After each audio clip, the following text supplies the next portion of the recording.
ఏమండి ఏమండి ఎదురింటి వెంకటలక్ష్మికి వాళ్ళ ఆయన నెక్లెస్ కొనిచ్చారంట, నాకు కొనరు. వెనకే వెంకటరావు ఆవిడకి విడాకులు ఇచ్చేసాడట, నీకు ఇచ్చేమంట వేటి? చిచి, పెళ్ళి ఇన్నాళ్ళైనా ఓ నగ లేదు, నట్ట లేదు, ఓ పిల్ల లేదు, పీచు లేదు. దానికి నన్నేం చేయమంటావే? ఆసనాలు మానేసి కాపురం చేయమంటాను. అన్నమైనా మానేస్తాను గానీ ఆసనాలు మాత్రం మాన్నా. అయినా లోపం నీలో పెట్టుకుని నా మీద ఏడుస్తావేంటి? లోపం నాలో కాదు, మీలోనే ఉంది. నీలోనే ఉంది. మీలోనే చంపేస్తాను, నీలోనే ఉంది. సరే సరే, లోపం మీలో ఉంటే మీరే పోతారు, నాలో ఉంటే నా పసుపు కుంకాలే పోతాయి. అలా అన్నావు, బాగుంది. ఏటిది? ఎటైనా పోయేది మనమే కదా. ఇలా ఆసనాలు వచ్చేస్తున్నాయి. ఆసనాల వల్ల కలిగే ఉపయోగాల గురించి తెలుసుకున్నాం కదా, వచ్చేస్తున్నాయి. ఇప్పుడు ద్విపాద శిరాసనం ఎలా వేయాలో చూద్దాం. అలాగే. మొదట మీ 2 కాళ్ళను ముందుకు చాపండి. చాపాను. ఇప్పుడు మీ కుడి కాలును మెల్లగా మీ కుడి భుజం మీదకి చేర్చండి. అలాగే.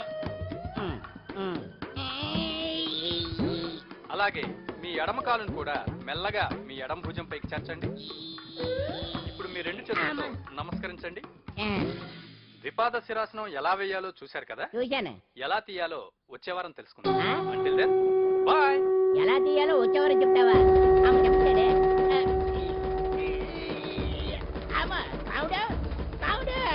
అయ్యో, ఏంటండి ఇలా ఉండిపోయారు? నేను ఉండడం కాదు, ఆడే ఉంచేశాడు. రావట్లేదండి. రావట్లేదా? నువ్వు కావాలని తీయట్లేదా? అయ్యో, రావట్లేదండి నిజంగానే. వెళ్ళు, బయటకు వెళ్ళవనని పిలు. ఆడతో దండం పెడుతున్నాడు. మెల్లగా మెల్లగా.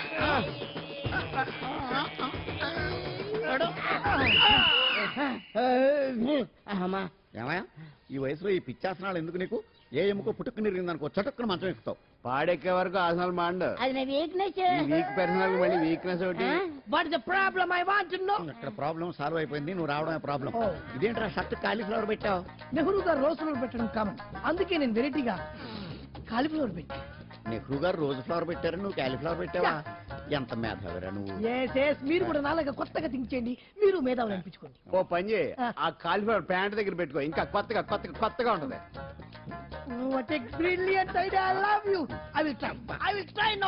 అందరూ నోటితో తింటున్నారు కదా, నీడు తేడాగా తింటున్నాడేమో. ఆల్రెడీ అలాగే తింటున్నాడు.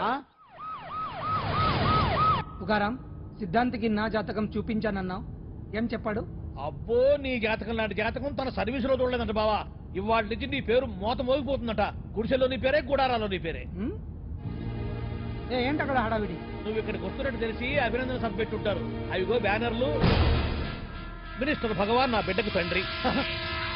మినిస్టర్ భగవాన్ నా బిడ్డకు తండ్రి. బావో, ఇదేదో నీకు యాంటీటెంట్ లో ఉంది బావా. యాంటీటెంట్?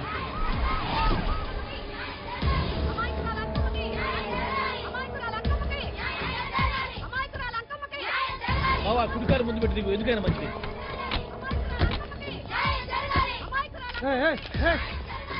ఏంటిదంతా?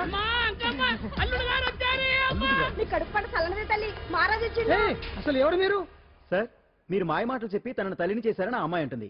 దీనికి మీరేమంటారు? మీరు ఆమెను స్వీకరిస్తున్నారా? అసలు ఇందులో నిజమేంట? మినిస్టర్ అయినంత మాత్రాన ఏమైనా చేయొచ్చు అనుకుంటున్నారా? ఏం మాట్లాడుతున్నారు? ఈ అమ్మాయికి నాకు చిచి, ఈ అమ్మాయి ఎవరు నాకు తెలియదు. ఎలాగెలగా నానెవరో నీకు తెలదు. ఓ పాల మొహం తెలియదని చెప్తున్నాను కదా, ఎవరు నువ్వు? పోలమ్మో, ఎంత మాట అనేసినావు. 2 ఏళ్ల కిందట మండేసోలో నువ్వు అరకొచ్చి గవర్నమెంట్ వాళ్ళ బంగాళాలో దిగలేదు. దిగితే అసలు ఆ మాటకు వస్తే రెగ్యులర్ గా అరకొస్తుంటాడు, బంగాళాలో దిగుతూ ఉంటాడు, అక్కడే ఐటమ్స్ గురించి ఆలోచిస్తూ ఉంటాడు, ప్రజా సంస్థల గురించి ఆలోచిస్తూ ఉంటాడు. అయితే ఏంటంట, నేను ఆ బంగాళాలో పని మనిషిని. ఓ అర్ధరాత్రేలా బోర్ని వర్షం పుట్టుకుని దీపాలు ఆరిపోనాయి. బాయి చుట్టే బాగా తాగేస్తున్నాడు. నేను ఎలగలిగెళ్తుంటే అలా నా చెయ్యి చేసుకున్నాడు. ఏటి బాబు ఇది అన్నాను. నువ్వు అను, అరకులో సగం రాసిస్తాను, మనువాడతాను, మగబిడ్డనిస్తాను అన్నాడు. నమ్మిన తెల్లారి చుట్టే బాలి అయ్యిండు. మగబిడ్డ అయితే పుట్టిండు, మనువు మాత్రం వాళ్లేదే తల్లి. బాబా, అరే ఇన్నాళ్ళ నుంచి నీ ఎంబడి తిరుగుతున్నా గానీ నీ ఉదార గుణం నాకే అర్థం కాలేదే. ఈ పిల్లకు పోయి అరకులో అర్ధ భాగం రాసిస్తానన్నావే. నీ టేస్టు, నీ పిచ్చినాడతనం మండ. ఏ మొత్తం రాసి వచ్చుగా. నోర్మై, ఇది ఎవరో తెలియదు అంటుంది. రక్తం పట్టుకొని పుట్టే పుట్టోడు చూడండి. రాత్రి నుంచి అయ్య కావాలని ఒకటే ఏడుపు. ఎవడు వీడా? నల్లటనోమలు ఎక్కున్నాడు. ఒక ముద్దు పెట్టుకోలేడు గారు. బావా, రంగు అయితే తెల్లదే గానీ పోలికలు మాత్రం నీకు లాగే ఉన్నాయి బావా. వీడు నా కొడుకు ఏంట్రా? కాదని గ్యారంటీ ఏంటి?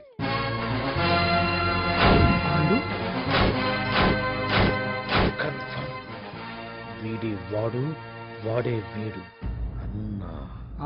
అన్నమ్మా ఇదంతా నువ్వు ఆడిస్తున్న నాటకం అన్నమాట. ఆడిస్తున్నది నేనే, కానీ నాటకం కాదు, నిజం. కాదు, ఇదంతా అబద్ధం. మాటలతో చెప్తే సరిపోదు, ప్రజల మనిషివి కదా, నిరూపించుకోవాలి. అంటే ఏంది ఇప్పుడు నువ్వనేది? మా బావను కూడా సీతమ్మ వారిలాగా మంటల్లో దూకమంటావా? ఇదిగో పరువు కోసం ప్రాణం ఇచ్చే వంశం మా బావదే. కావాలంటే మంటలు పెట్టచ్చు, దూకుతాడు లేదు. ఏం బావా దూకడంట? ఈ దూకటాలు దాకటాలన్నీ పురాణ కాలమే, ఇది కలికాలం. అదేదో అంటారే డిఎన్ఏ టెస్ట్ అని, అది చేస్తే నిజం తేలిపోతుంది. ఏ టెస్ట్ కైనా నేను రెడీ. బావో తొందరపడి కమిట్ కావద్దు, ఇట్లా చెప్తా. ఎత్తు బావా, డిఎన్ఏ టెస్ట్ అంటే అది ఏమన్నా యూరిన్ టెస్ట్ అనుకుంటావా ఏంది? పుట్టు పూర్వోత్తరాలు మొత్తం బయటపడతాయా? పైగా ఆ టెస్ట్ లో గనక వాడు నిజంగా నీ బిడ్డేనని బయటపడింది అనుకో, ఆ అంకాలమ్మని నీకు అంటగట్టేస్తారు.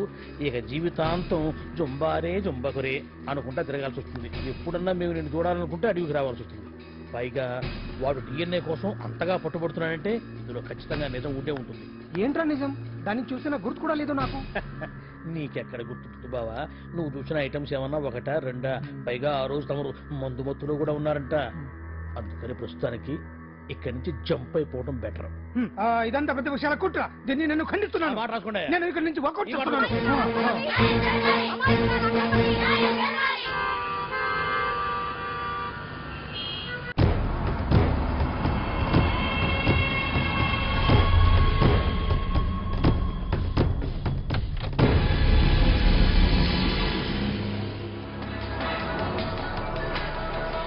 బిడ్డకు తండ్రి మంత్రి భగవానేనంటూ న్యాయ పోరాటం చేస్తున్న కొండజాతి అంకమ్మ ఉదంతం తెలిసింది.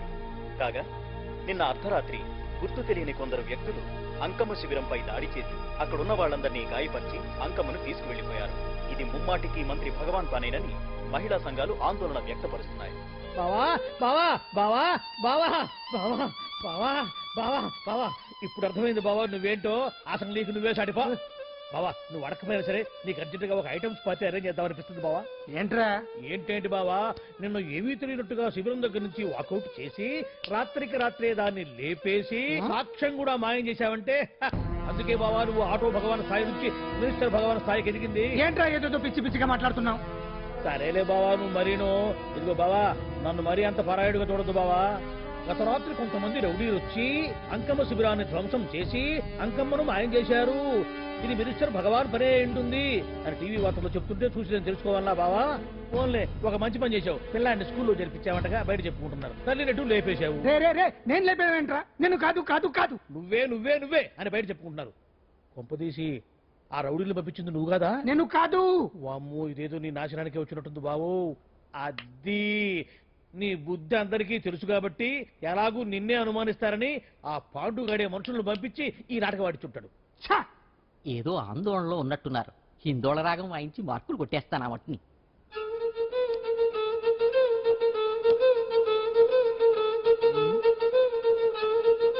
దగ్గరకు వచ్చి వాయించండి.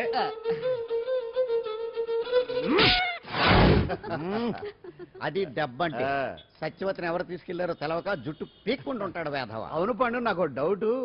అంత ధైర్యంగా డిఎన్ఏ టెస్ట్ చేయించమన్నా ఉంటా, దానికి భగవాన్ గారు ఒప్పుకుని ఉంటే? ధైర్యంగా చెప్పాను కాబట్టి ఒప్పుకోలేదు. ఇదిగో లాయరు, నువ్వు తెలుసుకోవాల్సింది ఒకటి ఉంది. నిజం ఎప్పుడైనా మెల్లగా చెప్పినా పర్వాలేదు, అబద్ధం మాత్రం గట్టిగానే చెప్పాలి. అయినా ధైర్యం మంది కాదు, సత్యవతిది. భయపడకుండా నాటకాన్ని రక్తి గట్టించింది. నువ్వు ఉండగా మాకు భయం ఏంటన్నా? సరేనమ్మా, ఎందుకనే మంచిది. నేను చెప్పే వరకు ఇంటి పట్టునే ఉంది.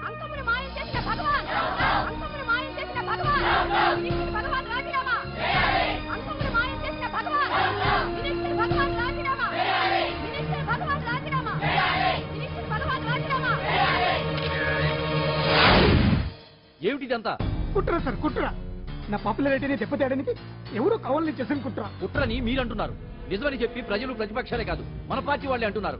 అరే మొన్నటికి మొన్న ఆ దొంగ మందుల కేసులో మీ హస్తం ఉందని ఆరోపణ, ఇప్పుడేమో ఈ గిరిజన అమ్మాయి case. What is all this? అంటే మీరు కూడా నన్ను... నేనే కాదు, పార్టీలో ప్రతి ఒక్కరూ ఇది నిజం నమ్ముతున్నారు. మీ వ్యసనాల వల్ల పార్టీకి చెడ్డ పేరు తెస్తే మాత్రం సహించేది లేదు. భగవాన్ గారు, సీఎం గానే కాదు పార్టీ ప్రెసిడెంట్ గా చెప్తున్నాను, మీ మీద పడ్డ నిందలు నిజం కావని మీరు నిరూపించుకుంటే మీకే మంచిది.